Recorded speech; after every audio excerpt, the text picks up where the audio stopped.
Hello সবাইকে, আমরা একটা ছোট জিনিস দেখব, সেটা হলো কিভাবে আমাদের ওয়েবসাইটটা আমরা গুগল অ্যানালিটিক্সে এবং গুগল ওয়েব মাস্টারে অ্যাড করব। ঠিক আছে, সো প্রথমে সবসময় গুগল অ্যানালিটিক্সে অ্যাড করব। গুগল অ্যানালিটিক্সে আপনি যখন লগ ইন করবেন, লগ ইন করার পর নিচে দেখবেন এই অ্যাডমিন নামে একটা অপশন আছে। ঠিক আছে, এই মেনুটা ক্লিক করলে অ্যাড অ্যান অ্যাকাউন্ট একটা অপশন আসবে। আমি আপনাদের পুরো আগের স্ক্রিনগুলো দেখাতে পারছি না, কারণ আগের স্ক্রিনে আমার অনেকগুলো ওয়েবসাইট আছে, ওগুলো দেখানো উচিত হবে না। তো যাই হোক, আমরা এখানে আসার পরে আমরা এখানে নাম দিব আমাদের ওয়েবসাইটের honestgolfers.com। ঠিক আছে, এখানে দিয়ে দিলাম honestgolfers.com, অথবা এখানে আমরা শুধু নামও দিতে পারি অনেস্ট গলফার্স। অনেস্ট গলফার্স, ওয়েবসাইটের নামও অনেস্ট গলফার্স। এইচটিটিপি না, আমাদেরটা এইচটিটিপিএস, অনেস্ট গলফার্স। ঠিক আছে, ইন্ডাস্ট্রি হলো স্পোর্টস। স্পোর্টস, আপনার আসল ইন্ডাস্ট্রি যদি খুঁজে না পান, বা আপনার টপিক রিলেটেড ইন্ডাস্ট্রি যদি খুঁজে না পান, কিছু যায় আসে না, এটাও তো ম্যাটার করে না। এগুলো ফিল আপ করে তারপর গেট ট্র্যাকিং আইডি। ঠিক আছে, তারপর এই যে অ্যাকসেপ্ট করতে বলবে, অ্যাকসেপ্ট করবেন। পরের স্ক্রিনে ওরা আপনাকে ট্র্যাকিং আইডি দিবে, এই ট্র্যাকিং আইডিটা দিবে, ওয়েবসাইট ট্র্যাকিং স্ক্রিপ্ট দিবে, পিএইচপি স্ক্রিপ্ট দিবে। কিচ্ছু দেখতে হবে না আমাদের, আমরা আমাদের প্লাগইনসে যে একটা নতুন প্লাগইন অ্যাড করব সাইটে। প্লাগইনটার নাম হলো গুগল অ্যানালিটিক্স।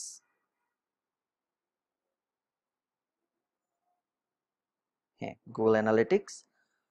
সো এখানে অনেকগুলো আছে, আমরা যে কোনো একটা নিয়ে নিলেই পারবো, এটাই নিই।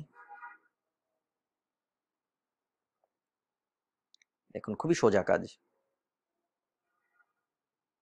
আর আমি যেহেতু আপনাদের প্রথম স্টেপ থেকে দেখাতে পারিনি, আপনারা চাইলেই আপনারা ইউটিউব বা গুগল করলে আরো অনেক রিসোর্স পাবেন এই ব্যাপারে। এটা খুবই সোজা একটা কাজ, কিভাবে আমরা গুগল অ্যানালিটিক্স আমাদের সাইট অ্যাড করব, এটা হলো আমাদের কোয়েশ্চেন। আমরা সবসময় দুইটা জায়গায় আমাদের সাইট অ্যাড করব, গুগল অ্যানালিটিক্স এবং গুগল ওয়েব মাস্টারে। ঠিক আছে, আপডেট ফেইলড। ওকে, ট্রাই অ্যাগেন।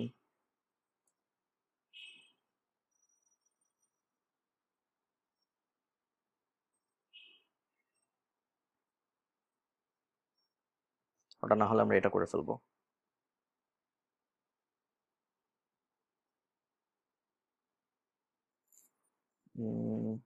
এটা হয়নি। সো আমরা প্লাগইন ইনস্টলারে যাই, দেখি প্লাগইনটা ইনস্টল হয়েছে নাকি। এমন হতে পারে ইনস্টল হয়েছে, অ্যাক্টিভেট হয়নি।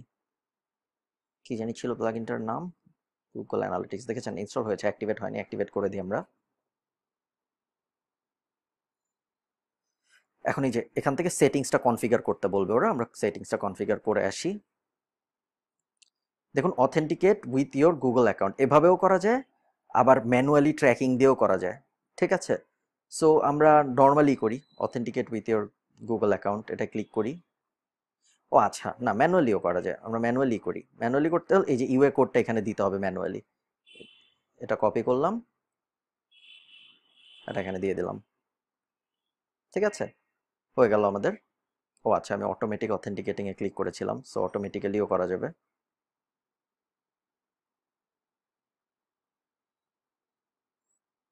আমরা অটোমেটিক্যালি করি, অ্যালাউ। এটা হলো আমার অথেন্টিকেটিং কোড, কপি করলাম, পেস্ট করলাম, নেক্সট। প্রোফাইল, প্রোফাইল হবে হলো আমাদের অ্যাডওয়ার্ডস এক্সপার্ট, এই যেটা হলো আমাদের প্রোফাইল। নেক্সট, ডান, শেষ। সেই যে অ্যানালিটিক্স হয়ে গেল না, এখন এই যে অ্যানালিটিক্স যে আমাদের হয়ে গেল, সেভ চেঞ্জ। এখন আমাদের ওয়েব মাস্টার করাটা খুব সহজ। ওয়েব মাস্টারে আপনি যখন প্রথমে লগ ইন করবেন google.com/webmasters, তখন দেখবেন অ্যাড আ প্রপার্টি নামে একটা অপশন আছে। ওটা ক্লিক করলে এই পেজ, ওটা ক্লিক করলে আপনাকে ওয়েবসাইটের নাম দিতে বলবে। ওয়েবসাইটের নাম দেওয়ার সাথে সাথে আপনি এই পেজটা পাবেন। ঠিক আছে, এই পেজটা যখন আপনি পাবেন, তখন এই পেজে অল্টারনেটিভ মেথডে যাবেন, গুগল অ্যানালিটিক্স দিয়ে আমরা ভেরিফাই করবো, কারণ অলরেডি আমরা গুগল অ্যানালিটিক্স ভেরিফাই করেছি, সো ওটা দিয়ে করলে সহজ হবে। ভেরিফাই, দেখেছেন হয়ে গিয়েছে। কন্টিনিউ। ঠিক আছে, এখন দেখাচ্ছে নো ডাটা অ্যাভেলেবল, কারণ ওদের 48 আওয়ার্সের মতো সময় লাগে সব ডাটা নিতে। বাট আমাদের গুগল অ্যানালিটিক্স এবং গুগল ওয়েব মাস্টার দুটাই ভেরিফাই করা হয়ে গিয়েছে। ধন্যবাদ সবাইকে।